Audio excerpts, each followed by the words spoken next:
저 뒤에 소성당에 계신 분들은 이 앞쪽으로 좀 오시죠. 거기는 들리지가 않아.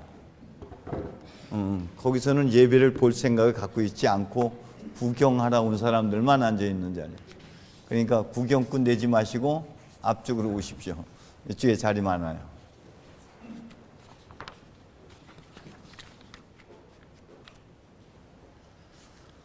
(2019년도)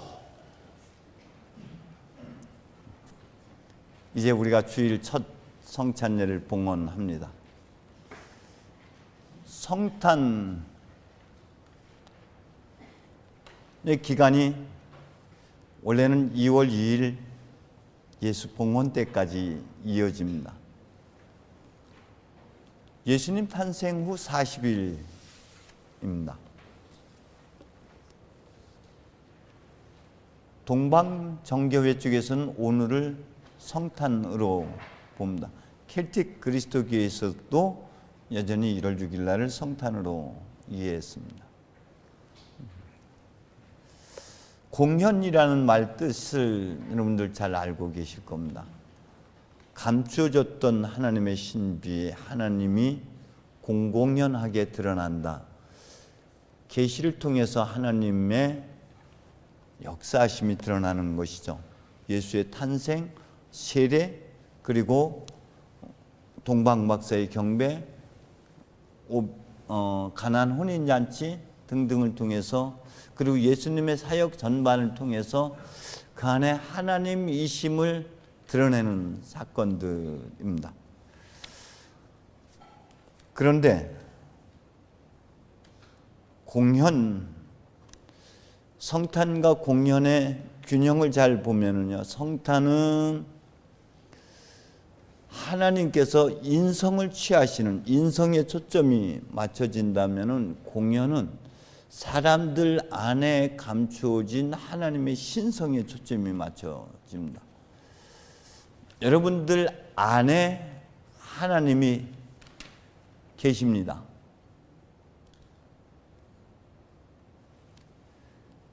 제 말이 아니라 창세기 1장 26절에 보면은 하나님께서 당신의 모습대로 사람을 지어내셨습니다. 그래서 사람은 하나님의 성품, 하나님의 모습, 하나님의 이미지, 하나님의 영광, 하나님의 속성을 안고 살아가는, 담고 살아가는 그런 존재입니다. 여러분은 하나님을 품고 있는 사람들, 하나님의 속성을 그대로 간직한 사람, 하나님의 창조적인 능력을 소유하고 있는 분들이 바로 여러분입니다. 믿습니까? 여러분 그런 분들이에요. 하나님께서는 로마서 1장 20절에도 그렇게 표현합니다. 하나님께서는 창조한 모든 피조물 속에 하나님의 속성, 하나님의 특성, 하나님의 신성을 담아 주셨습니다 라고 고백을 합니다. 그러니 당연히 우리는 하나님의 모습을 담고 살아가는 사람들입니다. 단지 요한의 영성에서는 그 영광, 그 속성이 결핍, 사랑의 결핍 때문에 감추어져 있을 뿐이다. 어린아이가 떼를 쓰고 고집을 부릴 때는 뭔가 결핍하기 때문에 그래요. 그러나 그 아이가 그 결핍이 채워지면 언제 그랬더냐 하는 식으로 다시 천사의 모습을 되찾게 되는 것처럼 우리 안에는 이처럼 하나님의 영광, 하나님의 속성들이 담겨져 있습니다. 이것을 일컬어 들춰내는 작업을 가지고 창세기 1장에서는 이렇게 표현하고 있습니다. 빛이 비춰라 하심에 빛이 비쳤다. 우리 안에, 우리의 연약함 안에 하나님의 속성이 드러나는 것, 그것이 성탄이라고도 표현하는 것이고 공연이라고도 표현하는 것입니다. 안에 감추어졌던 것, 본래에 나가 드러나는 것이 공연입니다. 근데 이 공연 사건을 동방박사들이 예수가 유다라는 나라가 미국처럼 그렇게 대단한 나라도 아닌데 나라의 권력, 나라의 주권조차도 우리나라처럼 갖고 있지 못한 나라, 로마의 지배를 받고 있는 별 볼 일 없는 나라, 거기에 왕이 나건 그게 뭔 그렇게 큰 영향력,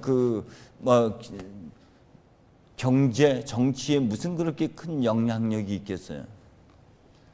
영향력이 있다 그랬다면 아마 특사를 보내든지 어떤 정권 대사를 보낸다든지 해서 그 대단한 사람들을 보냈어야만 마땅한 것입니다. 그런데 이것은 이렇게 은유적으로 비유적으로 얘기하는 것은 그 손가락 자체이지 그것이 가리키고 지향하는 바는 다른 데 있다라는 것이에요. 때때로 우리가 여기 손가락 끝에 매달려 살아갈 때가 참으로 많습니다. 민족들이 너의 빛을 보고 모여들어 제왕들이 솟아오르는 너의 광채에 끌려온다. 이 빛이, 이 광채가 어디에 있는 거냐면은 밖에 있지 않고 안에 있는 것들이에요.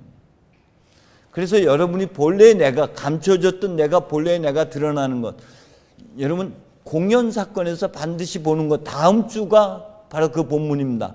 다음 주가 무슨 본문을 가지고 그 말씀을 나누게 되냐면요, 주님의 세례 받으심이에요.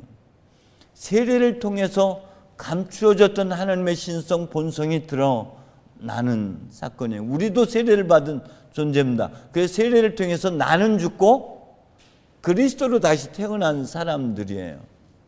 그러니까 우리 안에 감추어졌던 것을 들춰내는 것인데 우리는 그 안에 있는 빛을 못 보고 우리는 끊임없이 바깥에 있는 빛을 찾아서 방황할 때가 얼마나 많은지 모릅니다. 동방박사라고 하는 사람들은 이방인을 대변하는 사람들이에요. 이방인은 밖에 있는 사람이 아니라 내 안에 나로 살지 못하고 너로 살고 있는, 그래서 내 안에 상처받은 수많은 나, 그래서 예수님께서 내 어린 양을 돌보라고 말씀하셨을 때 그 돌봐야 할 양이 밖에만 있는 양들이 아니라 내 내면에 있는 양들. 조성모가 불렀던 노래 있죠? 응? 내 안에 너무 많은 내가 있다고. 그 너무 많은 나, 그 나가 드러나지 못한 채 지금 내가 살아가는 것은 거짓 자아가 나를 지배하고 살아가고 진짜 나는 종이 돼서 동서남북 흩어져서 살아가고 있는 그 내가 참된 나로 되어지는 자리, 빛이 모아지는 자리, 비로소 내가 어떤 역할을 해서 내가 괜찮은 존재가 되는 게 아니라 나라는 존재 자체가 빛나는 것, 내라는 존재 자체를 알아차리는 것, 비로소 참된 나가 되어지는 자리, 그게 빛이 모아지는 자리인 것이고요.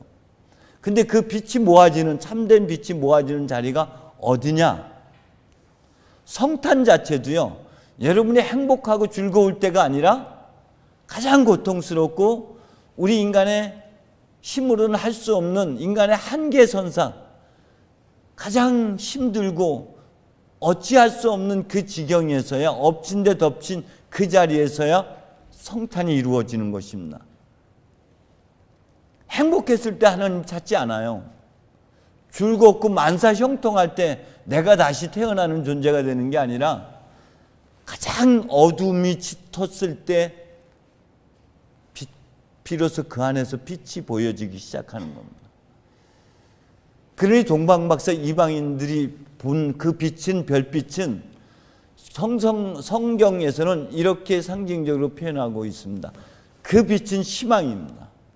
그 빛은 진리입니다. 그래서 길, 진리, 생명이 되는 것이고요. 그리고 그 빛은 성령의 인도하심입니다. 그 빛은 우리의 그리움이고 갈망, 영적 갈망이 그 바로 빛이 상징하는 겁니다. 때문에 밖에 있는 저 빛이 아니라 내면의 여러분을 밝히는 그 빛을 여러분이 발견하는데, 그 빛은 어떤 상황에서, 가장 어두운 상황에서, 가장 절망적일 때, 가장 나약하고 인생의 의문점을 갖고 있을 때, 그때서야 그 빛을 보게 됩니다. 그러나 모두가 그 빛을 알아차리지를 못합니다. 어떤 사람만이 알아차리냐면요, 그 순간 침묵 속에서 이것이 도대체 뭔 일이지?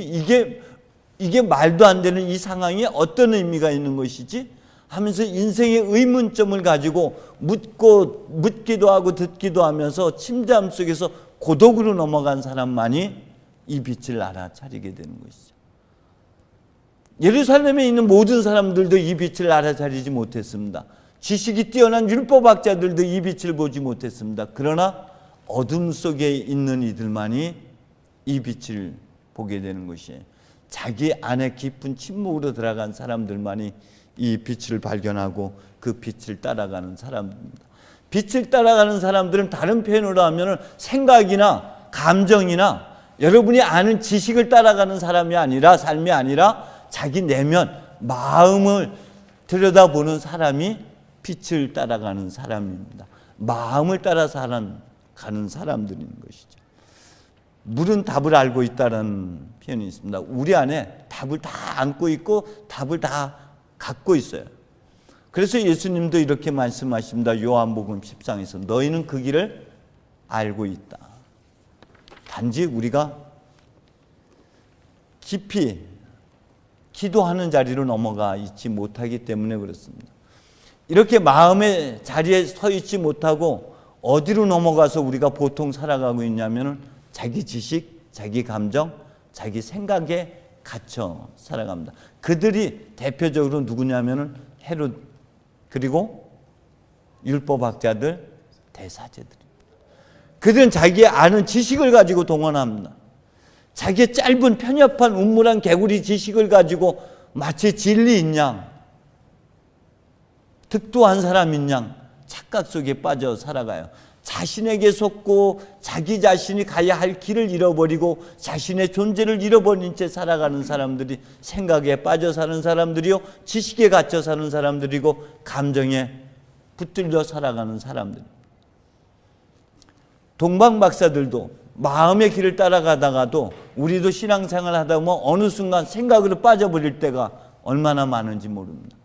지식으로 빠져버릴 때가 많아요. 그렇기 때문에 이 동방 박사들도 길에서 길을 잃어버려요. 제가 좋아하는 데가 낙산사에 가면은 거긴 점심 공양을 공짜로 받아요. 근데 그 안에 조금 더 들어가면은 소나무가 2개 서 있죠. 거기에다가 뭔가 써 있어요. 길에서 길을 묻다. 저는 그것이 굉장히, 우리는 길이신 예수님, 길을 가다 인생 여정 가다가 길을 잃어버렸을 때, 나를 잃어버렸을 때, 목자 없는 양같이 방황할 때에 우리는 길이신 예수님께 물어가야 됩니다. 주님, 내 인생에서 도대체 이런 일들이 왜 일어난 것이죠? 이게 도대체 어떤 의미를 갖고 있는 것이죠? 욕과 같이 그렇게 황당한 일이 벌어지면은 끊임없이 하나님께 물어 들어가야 되는 것이죠. 그런데 생각으로 넘어가요. 감정으로 빠져버려요. 자기 지시간에 갇혀버려요. 아마도 내 생각이 적어도 그럴 것 같아. 여기에 빠져버립니다. 우리가 순간순간 길에서 길을 잃어버릴까봐, 그래서 4,000명을 먹인 기적사건은 저 사람들이 길에서 넘어질까봐, 길에서 길을 잃을까봐 주님의 양식이 필요한 거예요. 여러분, 성찬례를 드릴 때 이 부분 때문에 굉장히 신학적인 논쟁이 있었고 이것 때문에 많은 이야기들이 있었어요. 그게 뭐냐면, 받아 먹으라. 이는 내 살이니 나를 기억하고 이 예를 행하라. 하고 나서 그 다음에 뭘로 바뀌었죠? 지금 전에 예문하고 지금하고 바뀐 게 딱 이 단어 하나 때문에, 이 단어 때문에 굉장히 많은 논쟁들이 벌어졌어요. 예문을 한번 딱 보면 알 텐데, 식후에라는 단어로 다 바뀌어버렸어요. 저는 식후에라는 단어를 뺐어요. 식후, 반드시 조반을 먹어야 돼요. 반드시 빵을 먹어야 돼요. 빵이 상징하는 게 뭡니까? 하나님의 말씀이에요. 은혜예요. 이거 새기고 나야지 우리가 그 다음에 하나님과 일치의 자리로 넘어갈 수가 있기 때문에, 그래서 포도주는 깊은 사랑입니다. 어우러져서 나는 죽고 그리스도로 넘어가는 그 자리이기 때문에 식후에 라고 넘어가요. 여러분, 그들도 동방박사들도 생각으로 빠져서 적어도 내 생각은 왕이 태어나면 어디에 태어날 것 같았어요? 도시로, 예루살렘으로 간 거예요. 그가 생각으로 빠지는 순간 온통 혼란을 겪게 되고 혼돈에 빠지게 되는 것입니다. 다시 길을 물어서 마음으로 넘어가야 돼요.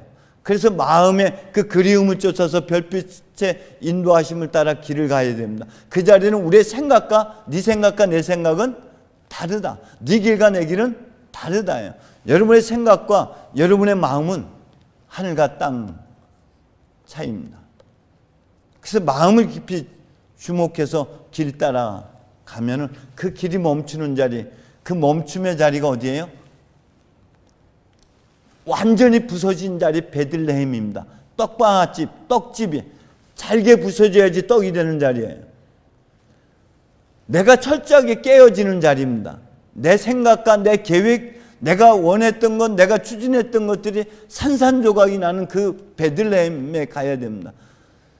누구도 맞아들일 사람이 없는, 마태복음에는 명확하지가 않지만은 누가복음에는 태어날 곳, 머무를 공간이 없어서, 여관이 없어서 어디에서 태어났어요? 마구간. 그럼 예수가 누워있는 자리는 어디에 누워있어요? 구유에 누워있어요. 예수가 누워있는 이 모습하고 구유의 보자기에 쌓여 누워있는 모습하고 예수님께서 십자가에 못 박혀 내리시고 그리고 세마포에 쌓여서 무덤에 안장되어 있는 모습하고 같은 모습입니다. 탄생과 죽음은 하나예요. 둘이 아니고 하나입니다. 주님, 동방박사들이 본 그 모습은 아주 화려하고 능력 있고 힘 있는 것이 아니에요. 볼품 없고 보잘것없고 죽음과 같은 철저하게 무기력하고 무능한 그 자리에서 하나님의 신비, 하나님의 구원을 봅니다. 여러분, 사도 바울이 이렇게 고백합니다. 나는 내 약함을 자랑한다고. 내 약함 안에 내가 약할 때 하나님의 능력과 그리스도의 권능이 드러나기 때문에, 하나님의 능력이 나타나기 때문에 실제 우리가 새로운 삶의 출발점은 내가 사는 게 아니라 내 안에 계신 그리스도께서 나를 이끌어가라 가는 삶으로 바뀌어져야지 되는 것이에요. 그게 아기 예수 안에서 하나님을 보는 거고 그 안에서 하나님의 신비와 십자가의 신비를 알아차리는 거예요. 죽음과 생명, 생명이 하나인 자리. 그것을 맞아들이는 게 엎드려 경배하는 것이죠. 영접하는 것입니다. 그것이 나로서, 여러분, 죽음에 이르는 5단계에서 마지막 장면이 어디예요? 수용 단계입니다. 여기에서 놀라운 신비의 역사가 일어나요. 거절하고 못마땅히 하는 자리가 아니라, 타협하는 자리에서가 아니라 마지막 단계, 모든 것을 체념하고 받아들이는 단계에서 구원의 역사, 치유의 역사, 놀라운 역사는 여기서 출발하는 것처럼요. 여러분도 깊이 묵상 중에 나에게 있어서 이 자리는 어떤 것인지, 내가 누워 있어야 할 구유는 무엇인지, 그 누워있는 아기는 내 약함은 무엇인지, 그 약함 안에서 하나님이 새롭게 출발한다는 게 어떤 의미가 있는지를 깊이 성찰해야만 됩니다. 그것을 보고 시므온, 나이 많은 시므온은 주님 이제 죽어도 여한이 없습니다. 나는 저 작은 아기 안에서 뭘 봤어요? 이스라엘의 구원을 본 거예요. 우리의 시각, 우리의 관점, 우리의 눈으로 보는 것이 아니라 하나님의 눈으로 우리 인생을 다시 보기 시작해야 되는 거예요. 그러면 지금 끝이라고 하는 그 자리가 새로운 출발입니다. 여러분, 상징적으로 내려놓은 예물이 갖고 있는 상징의 의미를 뭐예요? 첫 번째 황금, 두 번째 유양, 세 번째 몰락입니다. 황금은 왕권을 상징한다면 유양은 기도, 제사장을 의미하고요. 마지막 몰락은 뭐예요? 죽음을 상징하는 것이죠. 그런데 그것이 끝이 아니고 그 다음을 물으면은 예수님의 왕권은 무엇입니까? 섬김의 왕권이에요. 모든 것을 품어안는, 한처음부터 하나님께서 우리에게 주신 이 왕권은 섬김의 왕이에요. 자비와 사랑으로 모두를 품어안는 사랑이라면은 제사장의 역할은 뭡니까? 당신 자신을 희생제물로서 내려놓는 사제직입니다. 마지막으로 죽음은, 십자가의 죽음은 뭡니까? 죽음은 끝이 아니라 죽음은 새로운 시작입니다. 죽음을 넘어서서 죽음의 끝은 부활이라는 것, 곧 영원한 생명을 상징하는 것이 몰락이에요. 그 작은 것, 그 보잘것없는 것이 새로운 시작으로 받아들이는 것. 하나님은 여러분의 눈길 두지 않는 가장 보잘것없고 비참한 그 자리에 계십니다. 언제나 하나님은 거기 계셔요. 그리고 언제나 하나님은 유능하고 능력 있는 사람을 들어 쓰시는 분이 아니라 가장 무기력한 사람, 가장 무능력한 사람, 가장 보잘것없는 사람을 들어 쓰시는 분이 하나님이십니다. 그것이 고린도전서 1장에서 우리에게 안내하고 있는 겁니다. 그들을 부끄럽게 하시려고, 하나님이심을 나타내 보이시려고 여러분의 장점을 들어 쓰시는 분이 아니라 여러분의 실수를 들어 쓰시는 분이고, 여러분의 실패를 들어 쓰시는 분이 바로 하나님이십니다. 바로 그 실패와 절망과 좌절 속에서 여러분이 더 이상 한 치 앞도 내다볼 수 없는, 계획할 수 없는, 상상할 수 없는 그 자리에서 하나님의 은총을 발견하시기를 주의 이름으로 축원드립니다. 기도하겠습니다. 주님, 우리 안에 빛으로 계십니다. 끊임없이 우리는 생각과 감정에, 그리고 아는 지식에 갇혀 길 잃어버린 채 살아갑니다. 끊임없이 주님은 우리 안에서 선한 일을 행할 마음을 불러일으켜 주시고 선한 빛으로 우리를 이끌어 주십니다. 2019년도 우리가 마음 따라 살게 해 주옵소서. 생각과 지식으로 살지 아니하고 그리스도 예수의 마음을 품고 그 마음의 길을 따라가도록 우리를 이끌어 주옵소서. 예수님의 이름으로 기도합니다.